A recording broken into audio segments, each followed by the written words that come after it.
to well to the straight couriers of the gospel again, and to all of you making a overshadowing case for Christmas. How do I explain, as the men sing that song, why I still believe? So as we continue this series on the things that can take the joy out of Christmas, thus far we have touched on what do you do when your Christmas has been turned upside down. And we also addressed the question last week of what do the lonely do at Christmas. So now in this third week we want to look at this question of what do you do when others try to take the joy out of Christmas by asking you too many irrelevant and overshadowing questions. What do I mean by irrelevant and overshadowing questions? Well, first of all, think about it. When we look at Christmas, they are still asking a whole lot to me irrelevant questions. Like, was Jesus really born on December the 25th? Was baby Jesus really black or white? What does Santa Claus or fir tree candy canes or even getting gifts have to do with Christmas? What should the Christmas tree be right side up or upside down? There we know a whole lot of irrelevant questions that tend to only come up around Christmas. People will tell you, why do you celebrate on December 25th? That's not really his birthday. As if they really know when his birthday was. But then think about the overshadowing questions that today many are asking about Christ. Such as, do we still believe that he was and is God in flesh? Do we still believe that he's coming back to earth again? Do we still believe that Christianity is the only way to heaven? And the overall one, do we still believe that this Christian thing or Christ altogether really works? For to some, Jesus is just as real as Santa Claus. And some don't believe that he's coming back again. Yep, Lord.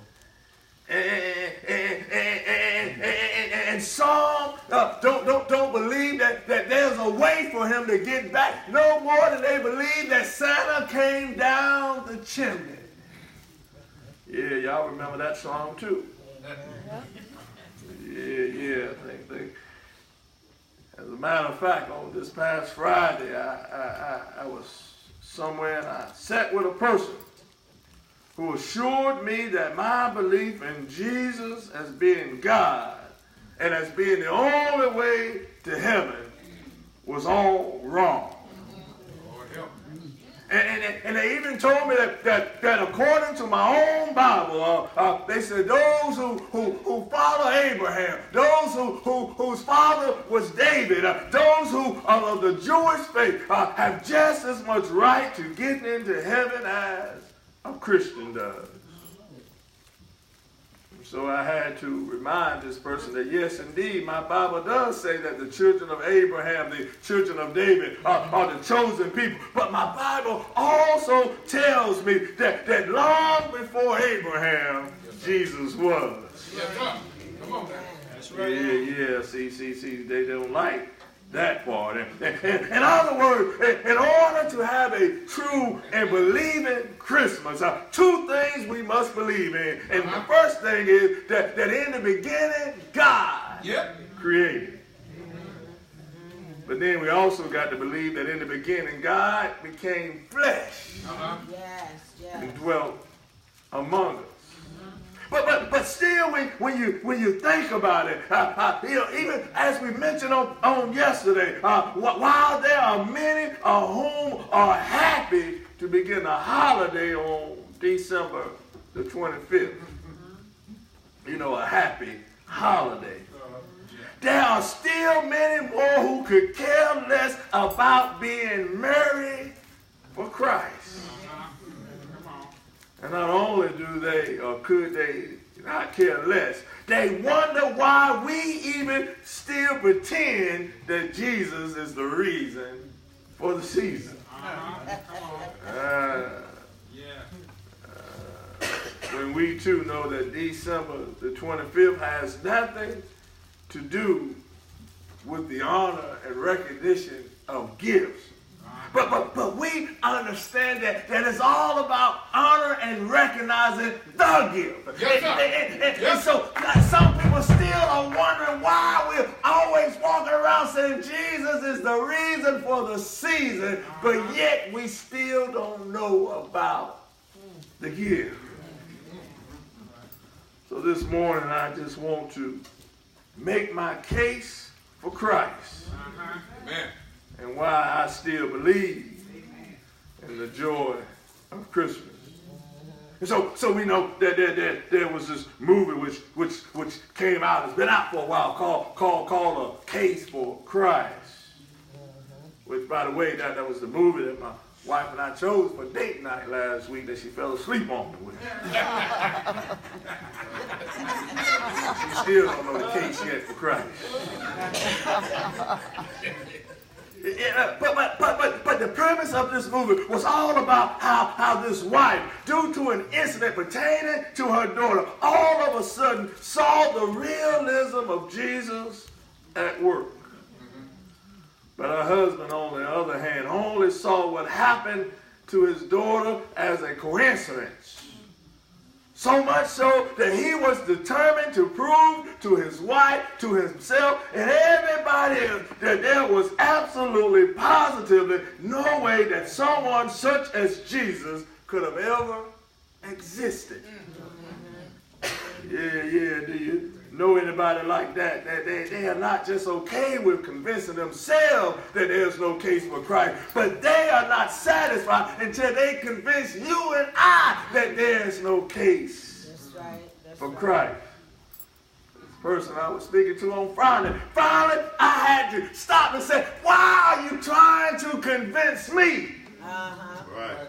I'm not trying to convince you the case for Christ. So why are you trying to convince me that there is no case? Yeah, I don't understand that. Some people just can't be satisfied with their joy being gone, but they are not satisfied until they take the joy out of life for somebody. Amen. Yeah. This husband in the movie A Case for Christ was a news reporter. And he was trying with all of the resources, the time and the power he had to prove that Jesus was fake news. Yeah, we know something about fake news. Like everything today, that's what it's about, trying now to prove that all of the report, all of the news is now fake. Which, by the way, this movie, we plan, God willing, to show it in February as our marriage movie. Because it had a very profound point in this movie of what do you do when you and your spouse are not married to the same God. But once the wife of the movie started to believe on the miracle of Jesus, this husband really went into high gear into investigating the historical nature and the time of Christ, even down to this first Christmas.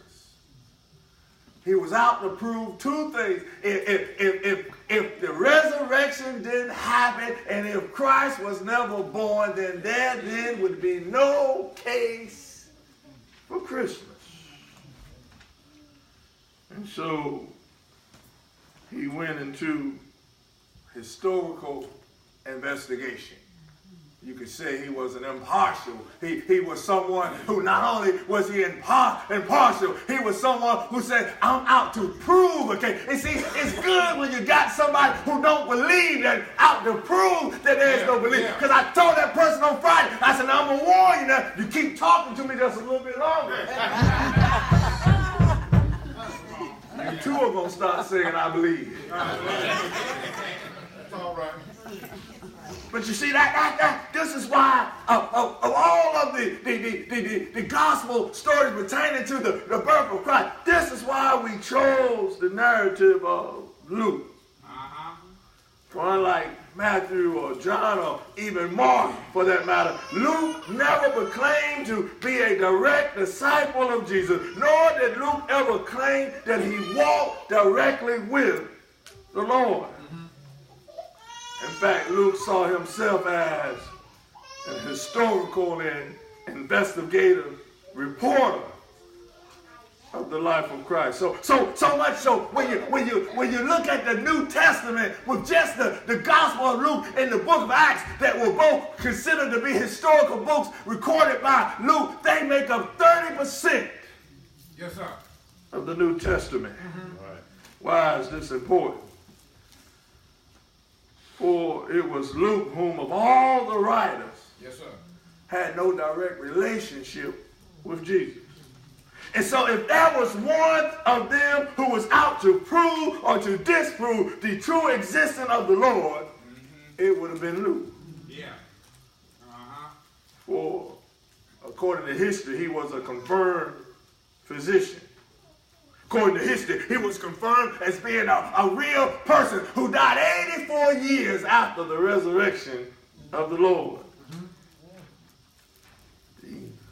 Luke was a man, as a physician, who relied heavily on science and proven facts. And so for Luke to write of a human, someone who can have human encounters with angels, for Luke to write of someone who can be overshadowed by the Spirit of God, for Luke to write that the same God who manifests himself in heaven also manifests himself in a baby born in a manger. For Luke to write something like that. You either have to believe that it was fake news, or we have to believe that Luke saw what he saw and he wrote what was written. Yes, sir.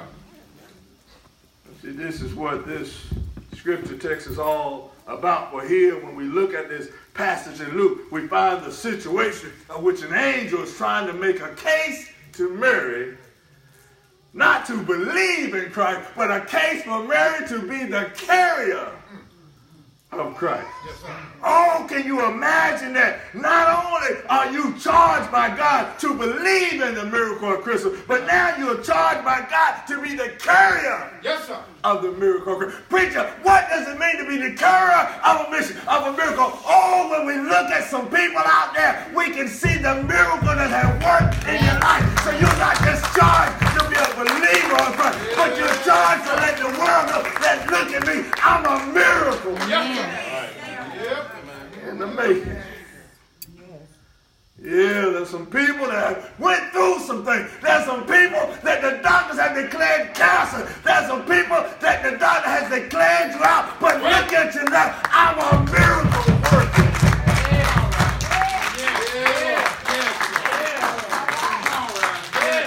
There's some people that even if you try to tell them that there's no Lord, they can look at you and say, I don't know what you're talking about, because I know what was on the inside of you.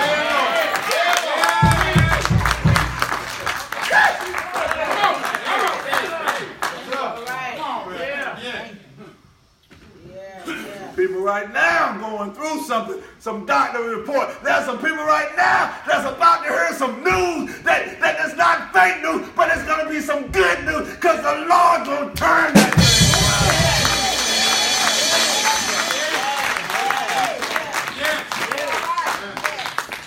Yes. Thank you, Lord.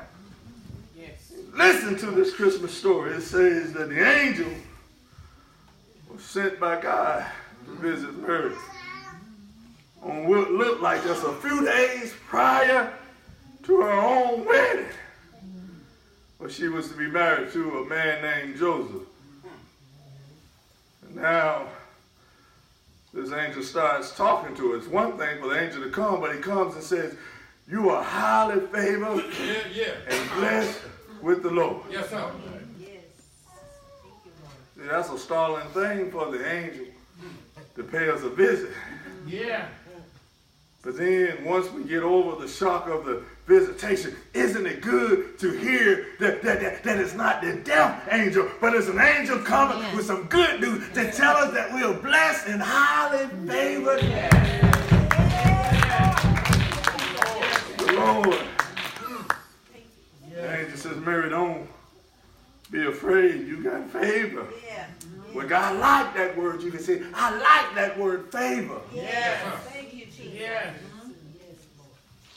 But you see this, then the angel kept on talking, and this is where favor got a little confusing. For the angel then says, Mary, I need you to listen carefully. You about to have a child. And his name shall be Jesus. And he will be great. And he will be called the Son of the Most High. Yes, sir. And the Lord will give him the throne of his father David.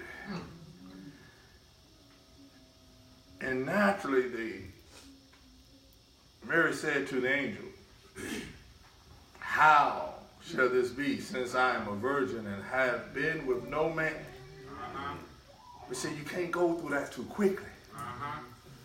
See, that's why I like that word favor.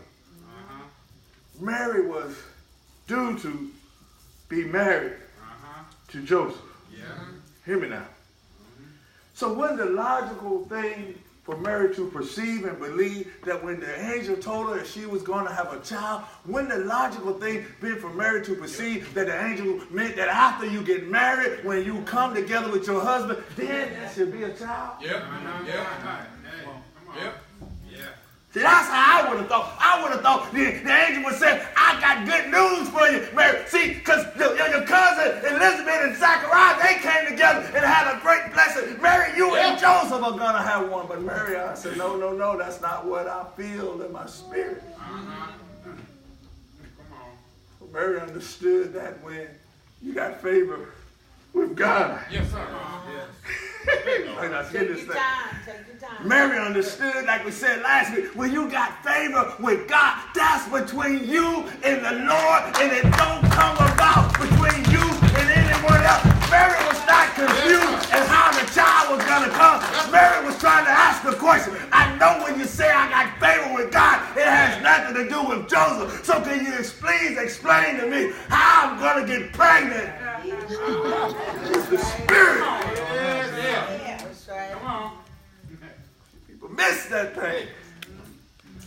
Mary understood how babies were to be made. And Mary said it has nothing to do with no one else. And we got to get that in our spirit. When we got favor with God, it has nothing to do with anyone else.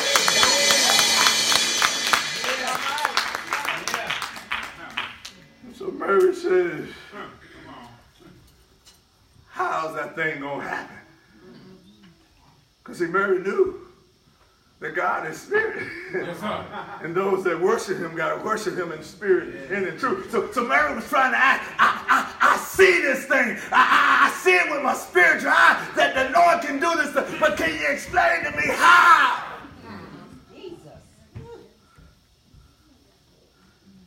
See, when we ask the Lord how something is going to happen, Well. how my bills going to get paid, how is this going to, we're trying to ask him how he's going to do something in the natural, but what we should be asking, Lord, I know you're going to do it, but can you give me a glimpse of how this thing is going to come to pass spiritually? So the angel said, Mary, this is going to sound unbelievable. But the Spirit's just going to come over you. Amen. You're going to be overpowered. All right. by something that's greater than you. Mary, I know this don't sound like it can happen, but you're going to get so caught up with the Spirit. You're going to get so caught up with the Spirit. Mary, you're going to get so overtaken by the Spirit of the Lord that something's going to grow on the inside of you. And that thing growing on the inside of you is going to manifest to that thing that's on the outside. Mary, don't you know? You're going to be carrying something great, and so for the sake of time, we won't go in to what we know initially happened to Mary's wedding plan. Was to go home and tell your husband that you have a great gift for him that did not come from him. Oh, that would have messed up Christmas all together.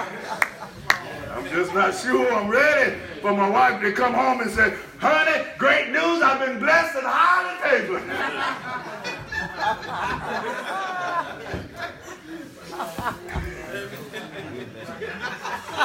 I don't know if I'm ready for that.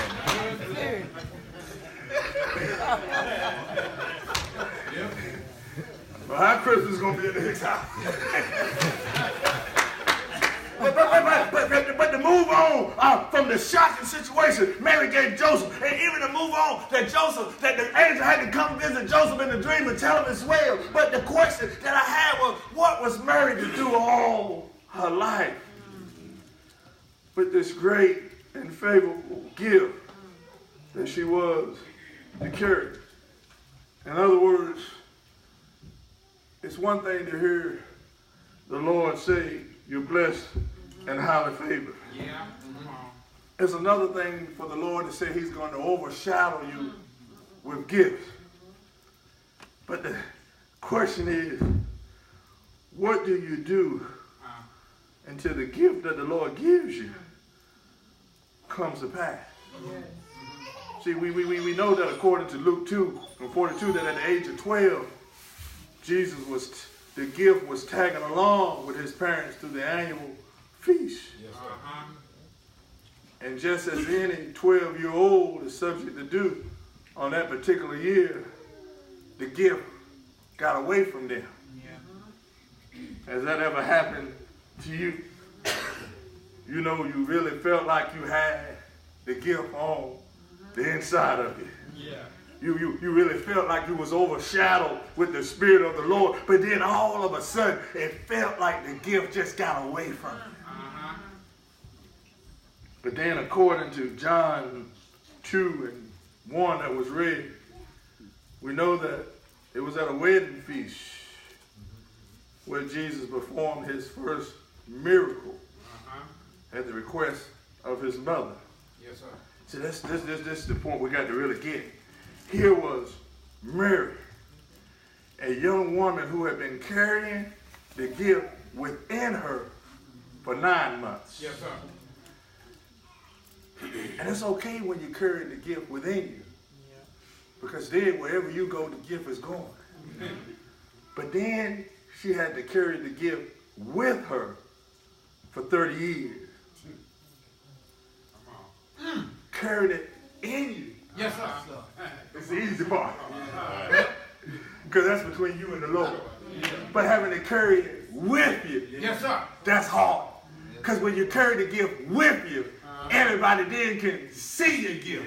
When you carry the gift with you, you got to hold on a little bit harder. When you carry the gift with you, everybody can accuse you. You've been carrying that gift for a while, but the gift not working for you. You've been carrying the gift this long, Mary, but what's the gift doing for you? Mary, it looks like you're doing all the work. What's the gift doing for you? See, that's the problem when we become in Christ. When we first become in Christ, we have that feeling all over us.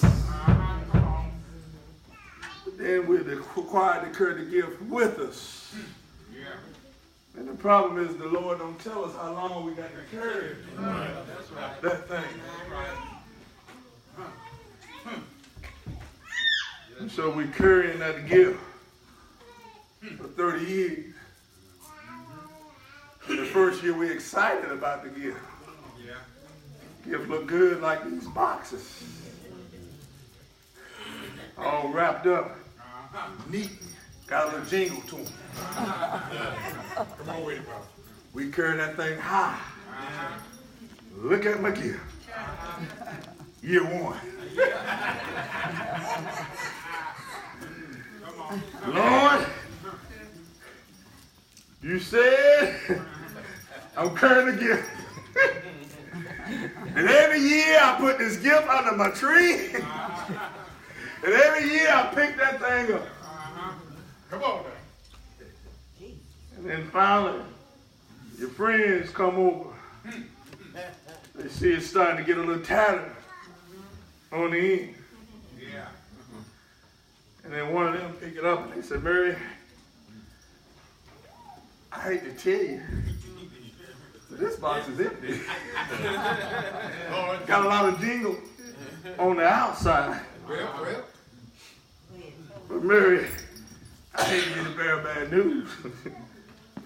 But you got tricked. Because it ain't nothing on the inside.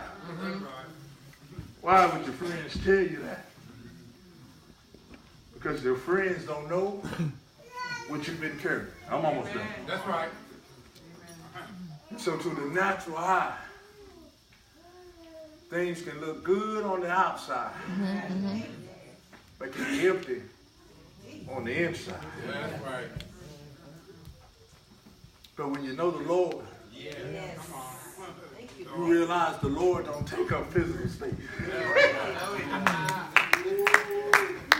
But here's the thing that bothers me about the miracle. The miracle came at Mary's request. So it seems like to me that should have been Mary's gift. But it seems to me that when the Lord turned the water into wine, it blessed those at the wedding. It blessed the governor that was giving the wedding. But what did it do for Mary? See, though it was not her physical miracle, it did make spiritual confirmation. Yes, sir. Gotta get this. For Mary had been carrying that thing for so long. And I believe there's some people in this room today, you've been carrying this thing for so long. You heard the Lord say 30 years ago, 40 years ago, 50 years ago, fear not, you are blessed and highly favored. And you've been carrying this thing for so long, but you've been asking the Lord, Lord, how long? Come on, man. But as others started to believe, Come on. hear me now. That's when the gift was confirmed to Mary. In other words, church, I just want you to see this thing. Come on, man. Confirmation don't come to whether or not you believe. Yeah. Confirmation of what the Lord can do comes as those around you start to believe that the Lord can do just what he said. According to what the Lord has done in your life. What do I mean?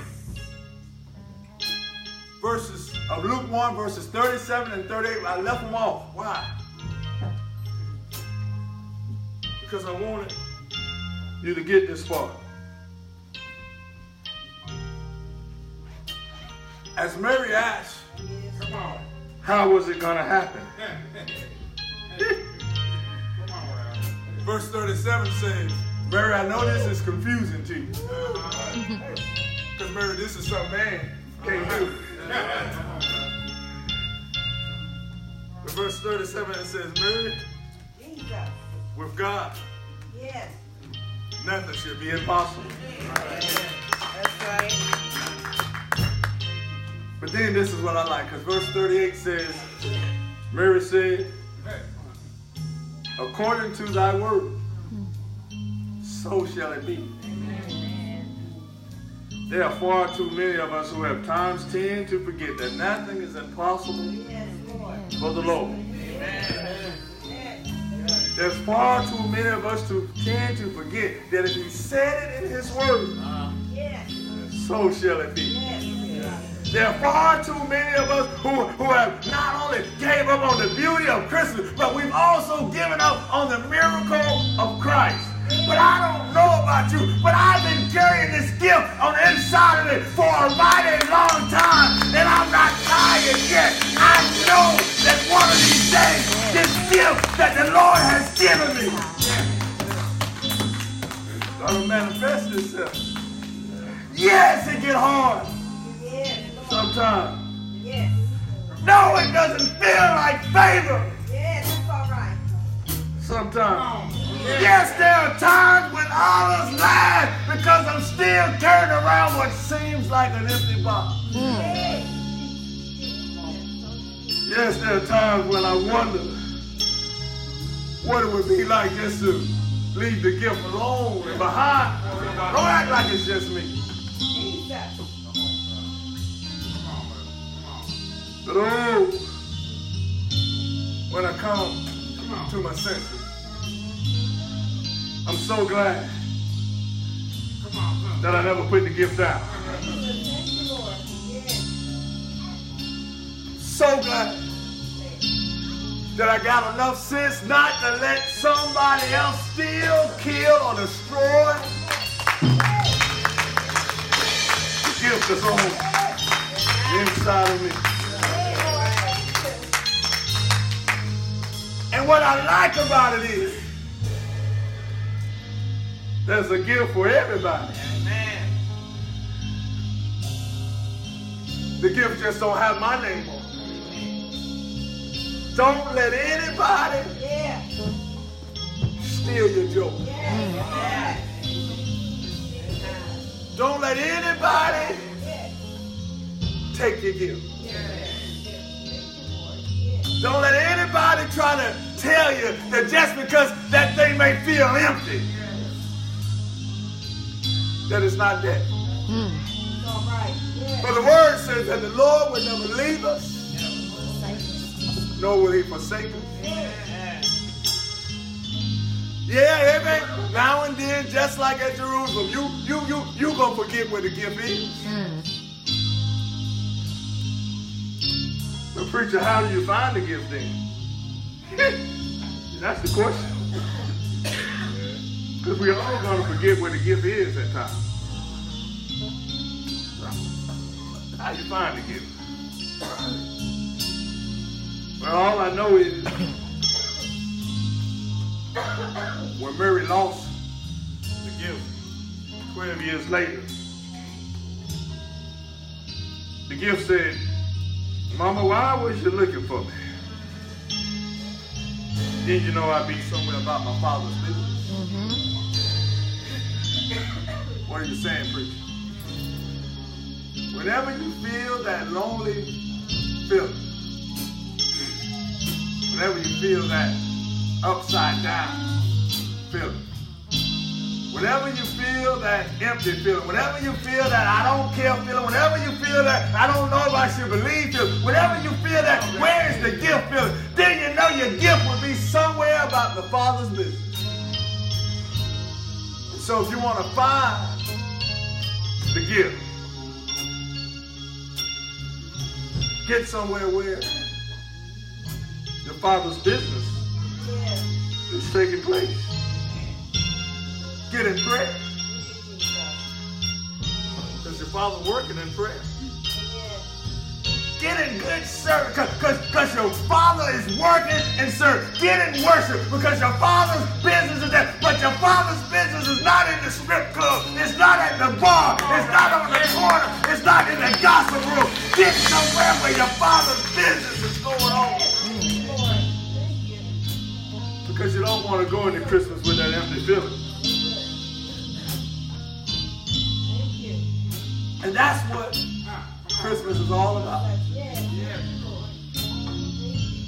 I told my wife, and I'm closing, I said, wife, that's a few days ago, I said, here we are getting close to Christmas, and I'm just not feeling this thing. Yeah. I said, wife, I'm trying hard, but it's not coming to me. So I sought the Lord, and he heard my cry, and I said, Lord, what is it? What is it? What is it? He said, son, you're getting off my business. He said, son, you're so focused and worried about everything else that you have forgotten my business. Well, what is the Lord's business? To do good,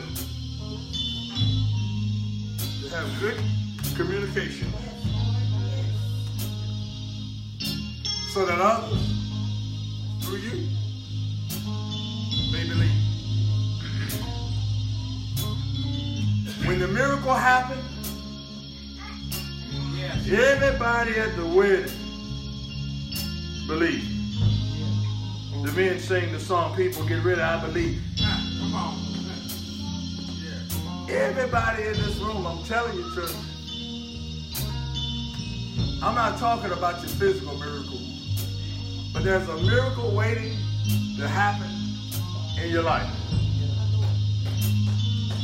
Make it happen. Make a believer out of somebody who do not believe. That's what I told them on yesterday. See, and the way you make a believer, it's not by trying to tell them. It's by how you live. It's not by how many gifts you give, but it's about presenting a gift. And I can tell you now, mean mugging ain't gonna get it. You can wrap up this box as pretty as you want, but if you're mean when you deliver, That's right. That's right. nobody takes a hand from a mean mother. Lying's not gonna get it. Talking under your breath's not gonna get it.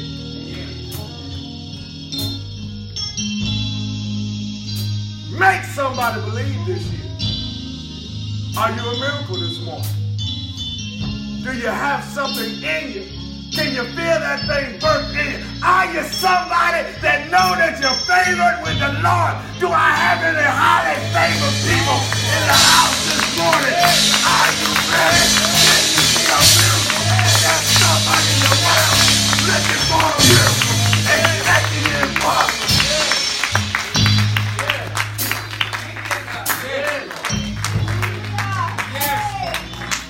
Birth that thing on the inside of me. Call on the name of the Lord. Jesus, I need you. Jesus, I want you. Jesus, I gotta have you.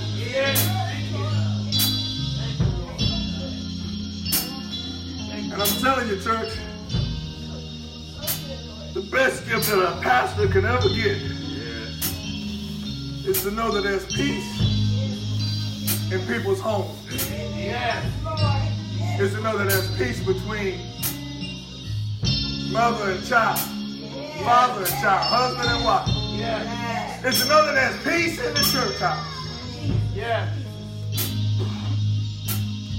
And yes, in these past few weeks I've said there's been a whole lot of mumbling. People not getting along.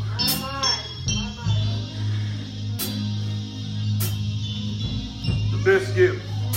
I told him today, believe it or not, makes basically 4 years I've been installed as pastor here. And I like how we start the service, and Sister Monica said it well, that we are a church of love. But it means nothing if the love stays right here. The love's got to go with you. And the love's got to be with you always.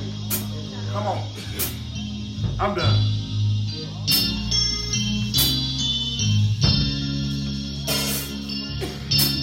Is there one today?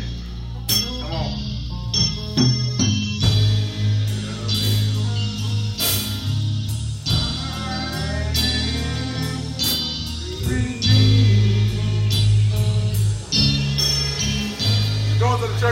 but is there one today?